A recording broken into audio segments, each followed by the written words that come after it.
ആഴ്ച ഒന്ന് മുന്നോട്ട് ഓടിപ്പോയി. അപ്പുവിനും ആദിയുടെയും ഒക്കെ എക്സാം എല്ലാം കഴിഞ്ഞു. നാളെയാണ് മാണിക്യമംഗലത്ത് പൂജ. സാധാരണ ശനിയാഴ്ച ദിവസം എല്ലാവരും കുറച്ച് ലേറ്റായാണ് എഴുന്നേൽക്കുന്നതെങ്കിലും പൂജയുടെ തലേന്നായതുകൊണ്ട് തന്നെ വീട്ടിലെ സ്ത്രീജനങ്ങളെല്ലാം തന്നെ നേരത്തെ എഴുന്നേറ്റിരുന്നു. മോളെ ശിവ, ഡ്രസ്സ് മാറിയിട്ട് വന്നാൽ പോരായിരുന്നോ ഇങ്ങോട്ട്? ഇല്ലേൽ സാരിയിൽ എന്തേലും പറ്റില്ലേ? അടുക്കളയിലേക്ക് കയറി വന്ന ശിവയെ നോക്കി സൗദാമിനി പറഞ്ഞു. സെറ്റും മുണ്ടും ഉടുത്തോണ്ട് മുത്തശ്ശനും മുത്തശ്ശിക്കുമൊക്കെ അമ്പലത്തിൽ പോയതാണ് അവൾ. അത് സാരമില്ല ഡോക്ടർ അമ്മേ, ഞാനും കൂടി സഹായിക്കാം നിങ്ങളെ. മുന്താണിയുടെ തുമ്പ് എളിയിലേക്ക് കുത്തിക്കൊണ്ട് ശിവ പറഞ്ഞു. വേണ്ട വേണ്ട, പൊക്കോ. ഇവിടെ അങ്ങനെ വലിയ പണിയൊന്നുമില്ല. കാപ്പിക്ക് ഉള്ളതൊക്കെയായി. ഇനി കുട്ടികളൊക്കെ ഒന്ന് എഴുന്നേറ്റ് വന്നാൽ എല്ലാവർക്കും കഴിക്കാനിരിക്കാം.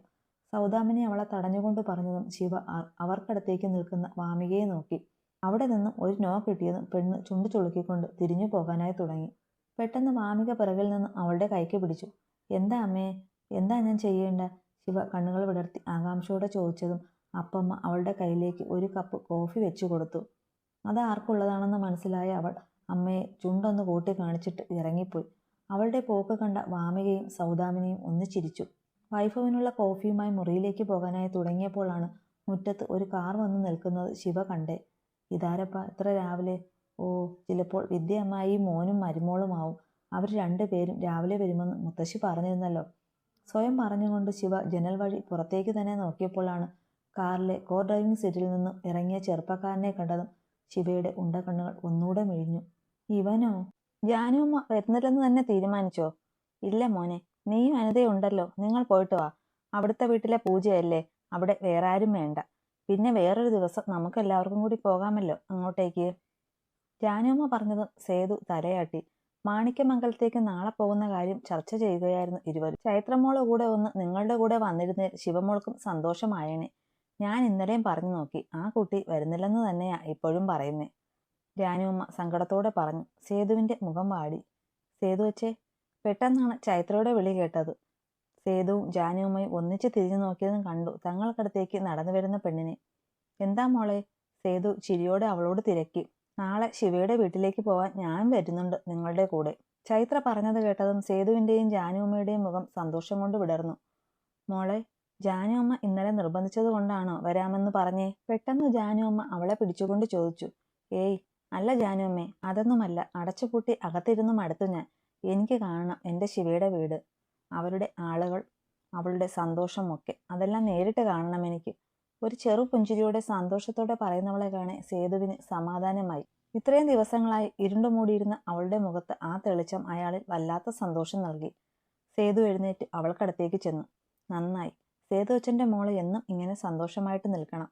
ചൈത്രയുടെ നെറുകിൽ തലോടി സേതു. അനിത വരും വൈകുന്നേരം. എന്നിട്ട് രണ്ടുപേരും കൂടി പോയി നാളെ പോകുമ്പോൾ ഇടാനുള്ള ഡ്രസ്സ് വാങ്ങണം കേട്ടോ. ഏയ് അതൊന്നും വേണ്ടച്ചേ. വേണം.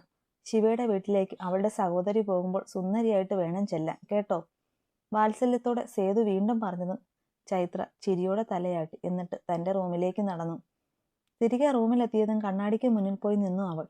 സ്വയം രൂപം ഒന്ന് നോക്കി. കഴിഞ്ഞ ദിവസം ശിവ അവളോട് പറഞ്ഞ വാക്കുകൾ അവളിലേക്ക് ഓടിയെത്തി. എന്തിനാ ചിത്തു നീ കരയുന്നേ? എന്തിനു വേണ്ടിയിട്ടാ നീ നിന്റെ ജീവിതം ഇങ്ങനെ ഇല്ലാതാക്കുന്നേ? നീ ആരെയാണോ സ്നേഹിച്ചത് അവന് നിന്നെ വേണ്ടടി. അല്ലേ, ഒരിക്കലെങ്കിലും അന്വേഷിക്കില്ലായിരുന്നോ? എന്നിട്ട് അവൾ ചത്തു ജീവിക്കുന്നു. നീ നിന്നെ സ്നേഹിക്കുന്ന ഞങ്ങളെപ്പോലും ഒന്ന് ഓർക്കാതെ എന്തിനാ ഇങ്ങനെ ജീവിതം കളയുന്ന ചിത്തു?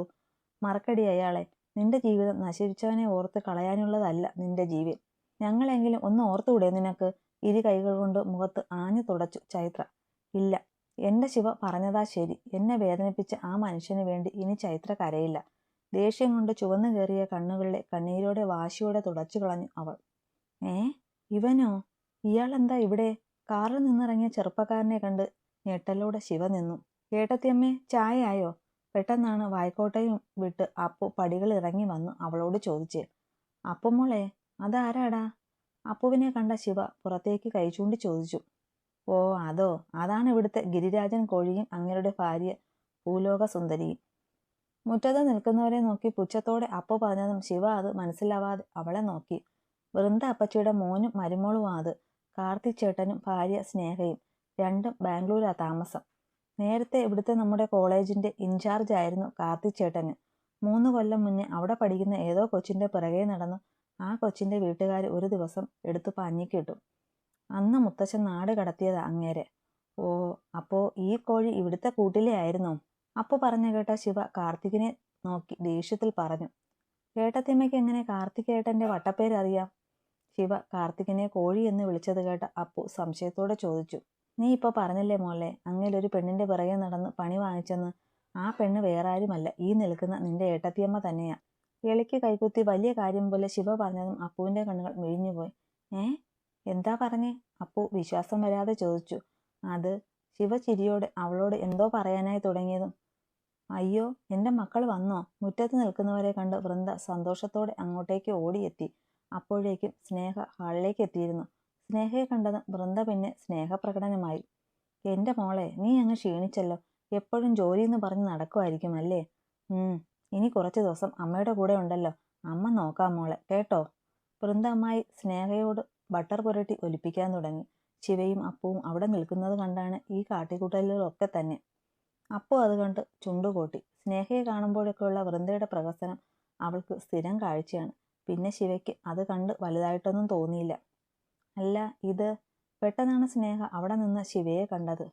ഓ, ഇതാ വൈഭവ് കെട്ടിക്കൊണ്ടുവന്ന പെണ്ണ്. വൃന്ദ ശിവയെ നോക്കി പുച്ഛത്തോടെ പറഞ്ഞതും സ്നേഹയുടെ കണ്ണുകൾ ആശ്ചര്യത്തോടെ ശിവയെ നോക്കി. പുളിയിരക്കരയിലെ പച്ചക്കര നേരിയതാണ് അവളുടെ വേഷം. കഴുത്തിൽ നീളത്തിൽ കിടക്കുന്ന താലിയും ഓരോ കൈയിലും 2 സ്വർണ്ണവളകളും കാതിൽ ഒരു ചെറിയ ഞാത്ത് കമ്മലും അവൾക്കുള്ളൂ. അമ്പലത്തിൽ നിന്ന് വന്നു എന്ന പോലെ നെറ്റിയിൽ ചന്ദനം തൊട്ടിട്ടുണ്ട്. കൂടെ സീമന്തരേഖ ചുവപ്പിക്കുന്ന സിന്ദൂരവും. ഒരു ചമയങ്ങളുമില്ലാതെ മുന്നിൽ നിൽക്കുന്നവളെ വെച്ചു നോക്കുമ്പോൾ താൻ അവൾക്ക് മുന്നിൽ ഒന്നുമല്ല എന്നൊരു കുശുമ്പ് അവളിൽ നിറഞ്ഞു. ദേഷ്യത്തോടെ ശിവയിൽ നിന്ന് കണ്ണുകൾ മാറ്റി തിരിഞ്ഞപ്പോഴാണ് അവളെ നോക്കി വായും പൊളിച്ച് പുറകിൽ നിൽക്കുന്ന കാർത്തികിനെ അവൾ കാണുന്നത്. ശിവയെ കണ്ണെടുക്കാതെ നോക്കി നിൽക്കുന്നവനെ കാണെ സ്നേഹയുടെ മുഖം ഉരുണ്ടു. കാർത്തിക്! അവൾ ദേഷ്യത്തോടെ ഉച്ചത്തിൽ വിളിച്ചതും ആ എന്താ സ്നേഹേ? ഞെട്ടിപ്പോയ കാർത്തി പെട്ടെന്ന് ശിവയിൽ നിന്ന് നോട്ടം മാറ്റിയിട്ട് ഓടി സ്നേഹയുടെ മുന്നിൽ ചെന്നു. എന്ത് വായി നോക്കി നിൽക്കുവാ? ആ പെട്ടിയെല്ലാം എടുത്ത് നമ്മുടെ മുറിയിൽ കൊണ്ടുവയ്ക്കൂ, പോ. ദേ, ഞാൻ പോയി മോളെ. സ്നേഹയുടെ ആജ്ഞ കേട്ട് കാർത്തിക് വേഗം തന്നെ പെട്ടിയും എടുത്ത് മുറിയിലേക്ക് ഓടി. ശിവയെ ഒന്ന് നോക്കി കണ്ണുരുട്ടി കാണിച്ചിട്ട് സ്നേഹയും അവന് പിറകെ പോയി. ഇത് കണ്ടതും അപ്പവും ശിവയും പൊട്ടിച്ചിരിച്ചു. കുളി കഴിഞ്ഞ് ഇറങ്ങിയപ്പോഴാണ് മേശപ്പുറത്ത് ചാർജ് ചെയ്യാനിട്ടിരുന്ന ഫോൺ സൈലന്റിൽ റിങ് ചെയ്യുന്നത് വൈഭവ് കണ്ടത്. അവൻ ചെന്ന് ഫോൺ കയ്യിലെടുത്തു. നടാഷ കോളിൽ. കുറച്ചായി അവളുടെ കാൾ ഇങ്ങനെ അറിഞ്ഞുകൊണ്ട് ഇഗ്നോർ ചെയ്യുന്നത്. എന്തേലും ആവശ്യമില്ലാതെ അവൾ വിളിക്കില്ല. അവൻ ഒരു നിമിഷം ഒന്ന് ആലോചിച്ചിട്ട് കോൾ എടുത്ത് ചെവിയിലേക്ക് വെച്ചതും ഡോക്ടറെ! പെട്ടെന്ന് കൂവി വിളിച്ചുകൊണ്ട് ശിവ ഓടി മുറിയിലെത്തിയത്. അവളുടെ ഒച്ച കേട്ടതും വൈഭവ് ഫോൺ കട്ട് ചെയ്തു. അവൻ തിരിഞ്ഞു നോക്കിയതും അവൾ അവന്റെ നെഞ്ചിൽ വന്നിടിച്ചു നിന്നു. നിനക്കൊരു ബെല്ലും ബ്രേക്കും ഇല്ലേടി? ഏതു നേരവും എന്തിനാ ഇങ്ങനെ ഓടിപ്പിടിച്ചു വന്ന് മനുഷ്യനെ ഇടിക്കുന്നേ? കയ്യിലെ കോഫി തെന്നിപ്പോകും മുന്നേ അവളെ പിടിച്ചു നിർത്തി കലിയോടെ ചോദിച്ചു വൈഭവ്. എന്റെ ഡോക്ടറെ, ഒരു കാര്യം പറയാൻ ഓടി വന്നതല്ലേ, പെട്ടെന്ന് ബ്രേക്ക് കിട്ടിയില്ല, സോറി, ശിവ ചിരിയോടെ പറഞ്ഞു. എന്താ ഇത്ര അത്യാവശ്യമായിട്ട് പറയാൻ വന്നേ? ആ അഞ്ജലിക്കിട്ട് നീ വീണ്ടും പൊട്ടിച്ചോ? ഏയ്, ഇത് അതൊന്നുമല്ല. താഴെ വൃന്ദ അമ്മായിയുടെ മോനും ഭാര്യയും വന്നിട്ടുണ്ട്. അതിന്? അവൻ വലിയ താല്പര്യമില്ലാതെ ചോദിച്ചുകൊണ്ട് കണ്ണാടിക്ക് മുന്നിലേക്ക് തിരിഞ്ഞു നിന്നു. എന്റെ ഡോക്ടറെ, നിങ്ങളുടെ അമ്മായിയുടെ മോൻ ആരാണെന്ന് അറിയോ? അങ്ങേരെ എനിക്ക് നേരത്തെ അറിയാം. എങ്ങനെയെന്നോ? പണ്ട് നീ കോളേജിൽ പഠിക്കുമ്പോൾ അവൻ കൈക്ക് പിടിച്ചതല്ലേ? അറിയാം. പെണ്ണ് ഉത്സാഹത്തോടെ അവന്റെ കീഴേ വന്ന് പറഞ്ഞു കഴിഞ്ഞതും ഒറ്റ പിരികം ഒന്ന് പൊക്കി ഗൗരവത്തിൽ അവൻ ചോദിച്ചു. അതറിയാവോ? എങ്ങനെ? ആ കോളേജ് എന്റെയാ, അത് മറന്നോ നീ? അവൻ വീണ്ടും ചോദിച്ചത് കേട്ടതും ശിവയുടെ ചുണ്ടു മലർന്നു. ഓ, ഭാര്യയുടെ കൈക്ക് പിടിച്ചവനെ പറ്റി ഇയാളോട് പറയാമെന്ന് എന്നെ പറഞ്ഞാൽ മതി. വേറെ വല്ലേരും എന്തേലും കാണിച്ചാൽ ഇങ്ങേർക്കെന്താ? ഞാൻ വാടക ഭാര്യയാണല്ലോ, അല്ലേ?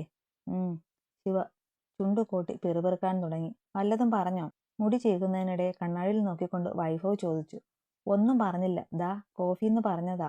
അവൾ കയ്യിലെ കപ്പ് അവന് നേരെ നീട്ടിയതും അവൻ അവളെയും ആ കോഫി കപ്പിലേക്കും ഒന്ന് നോക്കി. ഇതാർക്കാ? ഇവിടെ വേറെ ആരുമില്ലല്ലോ, നിങ്ങൾക്ക് തന്നെ കൊണ്ടുവന്നത്. അവൾ വലിയ താല്പര്യമില്ലാതെ പറഞ്ഞു. എന്നാ ആ കോഫി നീ ഒന്ന് കുടിച്ചേ. ഇരു കൈകളും കെട്ടി അവൾക്ക് നേരെ നിന്ന് ഗൗരവത്തിൽ തന്നെ അവൻ ചോദിച്ചതും ശിവയ്ക്ക് അപകടം മണത്തു. അവൾ പതിയെ കയ്യിലിരുന്ന കപ്പിലേക്ക് ഒന്ന് നോക്കി. എന്നിട്ട് അതിലേക്ക് ചൂണ്ടുവിരൽ കൊണ്ട് തൊട്ടു നോക്കി. അത് തണുത്തുപോയി. അവനെ നോക്കി വൃത്തിയായിട്ട് ഇളിച്ചു കാണിച്ച് അവൾ പറഞ്ഞു. വൈഭവ് പെണ്ണിനെ ഒന്ന് കടിപ്പിച്ചു നോക്കി. എന്റെ അമ്മോ, ഇങ്ങേരിങ്ങനെ നോക്കി പേടിപ്പിക്കണ്ട. 5 മിനിറ്റ്, ഞാനിപ്പോ പോയി ചൂടാക്കി കൊണ്ടുവരാം. അവന്റെ നോട്ടം കണ്ട ശിവ വെപ്രാളത്തോടെ പറഞ്ഞുകൊണ്ട് മുറിയിൽ നിന്നിറങ്ങി വേഗം താഴേക്ക് പോയി. അവളുടെ ഓട്ടം കണ്ട് അവൻ ചിരിച്ചുപോയി. കാപ്പി ഒന്ന് തണുത്തു പോയെന്നും പറഞ്ഞ് ഇങ്ങനെ മനുഷ്യനെ പേടിപ്പിക്കണോ? ചൂടോടെ കിട്ടിയാലേ കടുവയ്ക്ക് ഇറങ്ങത്തുള്ളായിരിക്കും. വൈഭവിനെ മനസ്സിൽ നന്നായി സ്മരിച്ചുകൊണ്ട് ശിവ പടികളിറങ്ങി താഴേക്ക് നടന്നു. അപ്പോൾ അവളെ കണ്ട ഒരുവന്റെ കണ്ണുകൾ ഒന്ന് തിളങ്ങി. ഒരിക്കൽ കയ്യിൽ നിന്ന് വഴുകിപ്പോയ മീനിനെ തിരികെ കിട്ടിയ പോലൊരു വശ്യമായ ചിരി അവനിൽ തെളിഞ്ഞു. സേതു, സേതു! അനിത കതകിൽ തട്ടി വിളിച്ചുകൊണ്ടേയിരുന്നു. ഇന്നലെ രാത്രിയിൽ അത്താഴം വേണ്ടെന്ന് പറഞ്ഞു ഇവിടെ ലൈബ്രറി മുറിയിൽ കയറിയിരുന്നതാണ് സേതു. രാവിലെ ഇത്രയും നേരമായിട്ട് മുറിയിൽ നിന്ന് ഇറങ്ങി വന്നിട്ടില്ല. സേതു, കതക് തുറന്നേ! ടെൻഷനോടെ അനിത വീണ്ടും വിളിച്ചതും സേതു കതക് തുറന്നു. എന്ത് പണിയാ സേതു ഇത്? ഇത്ര നേരമായി ഞാൻ കിടന്ന് വിളിക്കുന്നു, വെറുതെ മനുഷ്യനെ പേടിപ്പിക്കാനായിട്ട്. നീ അകത്ത് എന്തു ചെയ്യുമായിരുന്നു? ചിരിയോടെ മുന്നിൽ നിൽക്കുന്ന ആളെ നോക്കി അരിശത്തോടെ അനിത ചോദിച്ചു. നീ എന്തിനാടി അതിനിങ്ങനെ പേടിച്ചേ? ഞാനും എൻ്റെ ദാസും കൂടി ഇന്നലത്തെ കാര്യങ്ങളൊക്കെ ഒന്ന് സംസാരിച്ചതല്ലേ. ദേ നോക്ക്! ചിരിയോടെ പറയുന്നതിനൊപ്പം സേതു ഒന്ന് ചരിഞ്ഞ് അകത്തേക്ക് കാണിച്ചതും അനിതയുടെ കണ്ണുകൾ അങ്ങോട്ടേക്ക് നീങ്ങി. അപ്പോൾ കണ്ടു അകത്ത് മേശപ്പുറത്തിരിക്കുന്ന ദാസിന്റെ ചിതാഭസ്മക്കുടം. സേതു! അത് കണ്ട അനിത അവനെ ഞെട്ടലോടെ വിളിച്ചു. ഇല്ലടി, ഒന്നുമില്ല. ആ മുറ്റത്ത് ചെന്ന് കയറിയാൽ ഞാൻ ചിലപ്പോൾ കൈവിട്ട് എന്തേലും ചെയ്തു പോവും. അതൊന്ന് കൺട്രോൾ ചെയ്തതാ പെണ്ണെ. നീ പോയി ഒരുങ്ങിക്കോ, ഞാനിപ്പോ വരാം. ചിരിയോടെ പറഞ്ഞ് സേതു വീണ്ടും കതകടച്ചു. അനിതയിൽ വല്ലാത്തൊരു ഭയം മൂടി. പെർഫെക്റ്റ്. ചുണ്ടിൽ ന്യൂഡ് കളർ ലിപ്സ്റ്റിക് ഇട്ട് കണ്ണാടിയിൽ നോക്കി അപ്പു പറഞ്ഞു. പൂജ പ്രമാണിച്ച് ധാവണി കൊടുത്ത് ഒരുങ്ങി നിൽപ്പാണ് പെണ്ണ്. പെട്ടെന്ന് താഴെ മുറ്റത്ത് ഒരു വണ്ടി വന്ന് നിൽക്കുന്ന ശബ്ദം കേട്ടതും അപ്പു ഓടി ജനലിലേക്ക് ചെന്ന് താഴേക്ക് നോക്കി. വന്ന കാറ് സിദ്ധുവിന്റെ ആണെന്ന് കണ്ടതും പെണ്ണിന്റെ മുഖം വിടർന്നു. അവളൊരു ചിരിയോടെ വേഗം റൂമിൽ നിന്നിറങ്ങി. അപ്പു! മുറുക്കി പുറത്തിറങ്ങി താഴേക്കുള്ള പടികൾ ഇറങ്ങാൻ തുടങ്ങിയതും പിന്നിൽ നിന്ന് അനിയുടെ ഉച്ചത്തിലുള്ള വിളി അവിടെ ഉയർന്നു. എന്താ ഏട്ടാ, എന്തു പറ്റി? അപ്പു തിരിഞ്ഞെന്ന് ചോദിച്ചതും അനി അവൾക്കടുത്തേക്ക് നടന്നു വന്നു.